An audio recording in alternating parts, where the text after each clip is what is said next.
Okay, I have two questions. One, is the price standardized across the market for appraising, for the cost of the appraisal?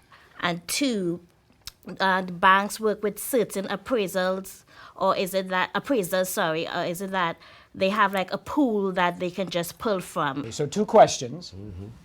Is the fee standardized? I'll answer that. No. I take the easy questions. It's going to vary depending on the property type. I'm sorry. It's going to vary depending on the property type.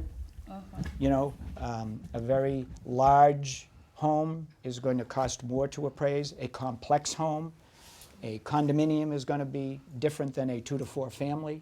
So it's interdependent. And it varies by county, by state, by town, by city. So that's the answer. The simple answer, no, but for a whole variety of reasons. The second question about the pool from which they pull from,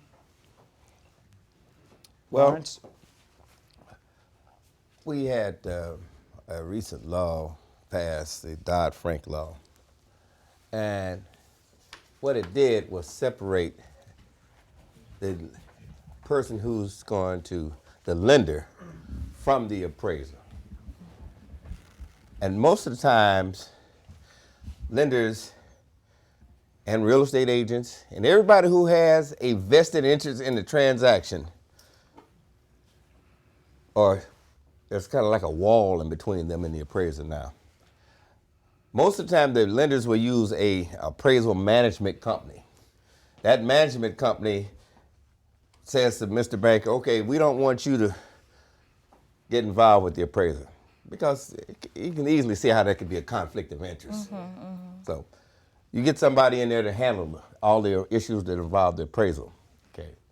That way the appraiser don't have the issue of Mr.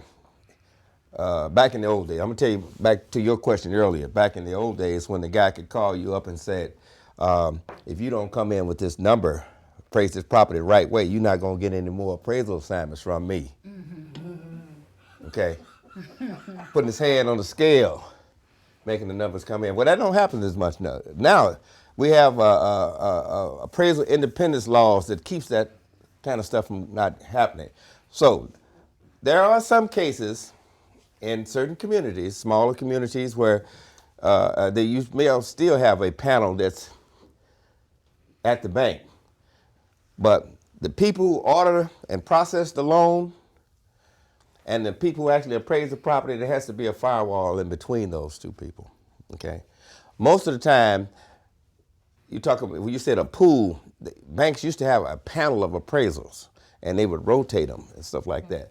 That's not so much now because of the problems that had where the officers who were ordering the appraisals were putting pressure on the appraisals because he was getting paid by commission. So the more loans he closed, the more money he made. Now, Joe Blow, honest appraisal, crazy Netterville goes out there and tells him what the property really is worth and he can't close, well, he won't call me no more. But that's part of the problem we had. But again, we got laws and stuff that separates that. There's a wall between the people who have a vested interest in the property and the transaction and the appraiser. Well, you have been a terrific audience, excellent questions. Your depth of knowledge is very impressive. Thank you very much.